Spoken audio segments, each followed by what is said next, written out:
Assalamualaikum warahmatullahi wabarakatuh. Selamat malam semuanya. Pada kesempatan kali ini, kami kelompok 12, proyek mata kuliah pengendalian dan penjaminan mutu dengan anggotanya yang pertama Amarta Dian, lalu yang kedua Diva, yang ketiga Nada, dan saya sendiri Rafifa Dwi Aryani akan mempresentasikan tugas besar CLO 5, proyek kuliah umum pengendalian dan penjaminan mutu. Boleh di next. Yang pertama yaitu ada profil dari pembicara.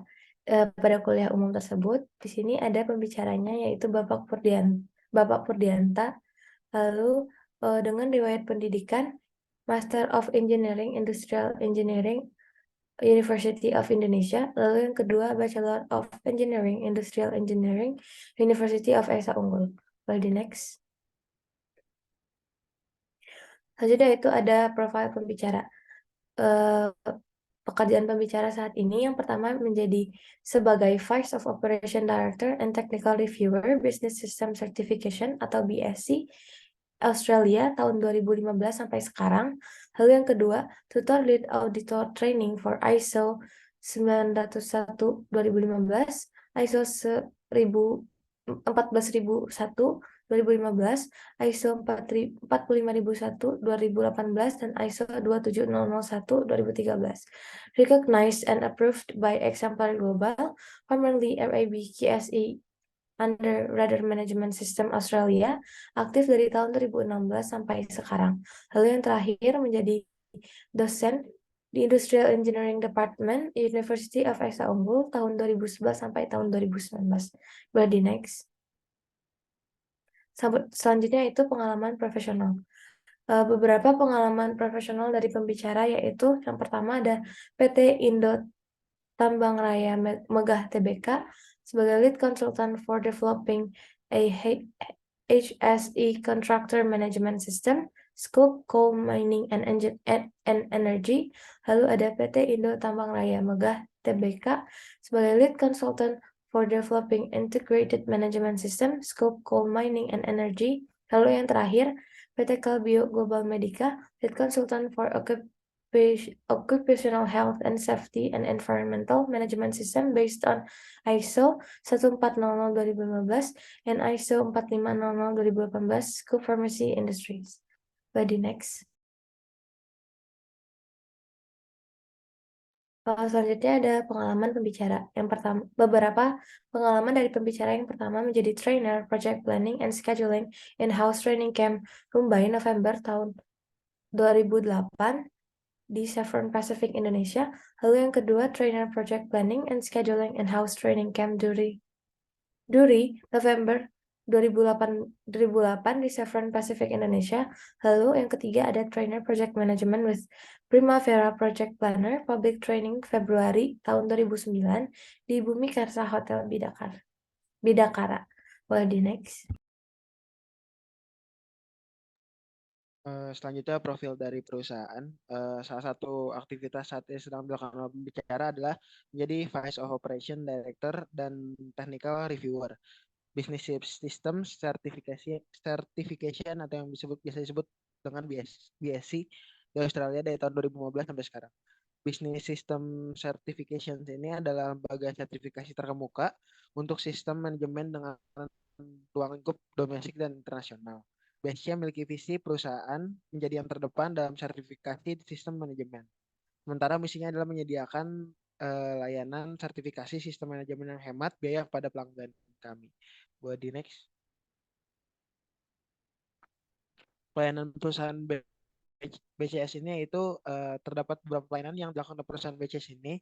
Hal ini meliputi quality management, energy management system, work health and safety management, medical devices management system. Yang ketiga ada environmental management system, asset management system, food safety management, information security management, anti-bribery management system, business excellence, dan integrated management system.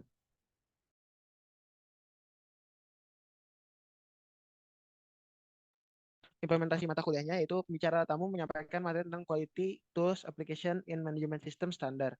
Penyampaian materi ini memiliki tujuan sebagai berikut, yaitu yang pertama untuk memberikan wawasan tentang penerapan quality tools dan standar sistem manajemen, mampu menentukan quality yang sesuai dengan masalah yang sebenarnya, mampu menerapkan quality tools yang tepat sesuai persyaratan sistem manajemen, dan yang terakhir, yang keempat, memiliki pemahaman yang baik tentang maksud dari persyaratan sistem manajemen.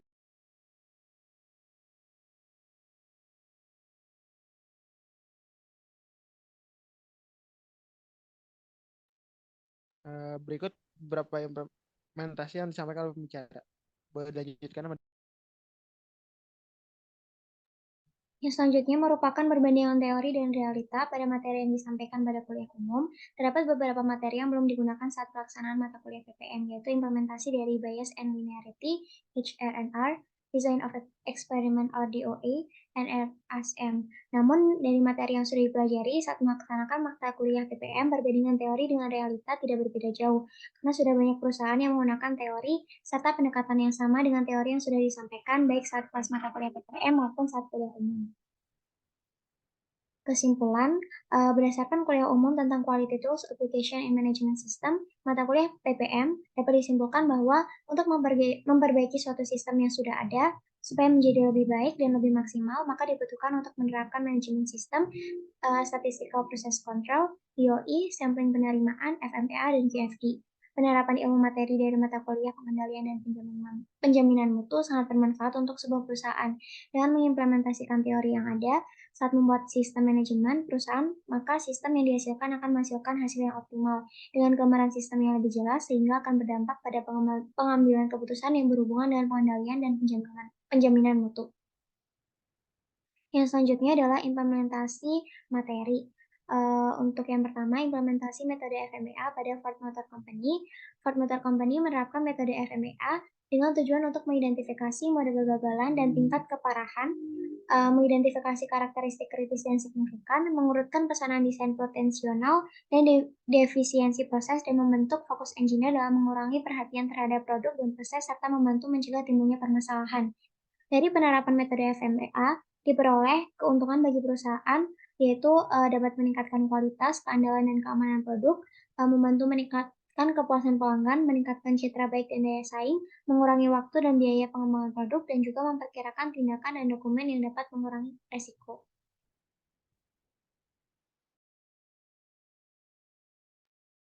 Selanjutnya yaitu yang kedua, implementasi Statistical Process Control dan Design of Experiment pada mesin cetak Flexo di PT Wirajaya Pekindo. PT Wirajaya Pekindo merupakan perusahaan yang bergerak di bidang pembuatan karton box. Salah satu proses produksinya yaitu proses cetak. Proses ini dilakukan dengan menggunakan mesin cetak Flexo. Agar diperoleh hasil cetak yang baik dan berkualitas, perlu dilakukan pengendalian kualitas. Pengendalian kualitas dapat dilakukan dengan menggunakan SPC dan DOE. Pada mesin cetak Flexo, faktor-faktor yang mempengaruhi hasil cetak yang dihasilkan yaitu kekentalan tinta dan kecepatan mesinnya. Dari data yang dikumpulkan, yang kemudian dianalisis dengan SPC, diketahui bahwa proses permesinan pada mesin cetak Flexo berada dalam batas kendali, tetapi tidak dapat memenuhi spesifikasi yang diinginkan. Next. Dari pelaksanaan di UE, maka diketahui kekentalan tinta dan kecepatan mesin memiliki pengaruh yang signifikan terhadap hasil cetaknya. Maka dari itu diperlukan pencarian nilai kekentalan tinta dan kecepatan mesin untuk bisa mencapai kondisi optimum. Pencarian kondisi optimum untuk menghasilkan hasil yang terbaik dapat memanfaatkan SPC dan DUE. Sekian presentasi dari kelompok kami, kurang lebihnya mohon maaf. Wassalamualaikum warahmatullahi wabarakatuh.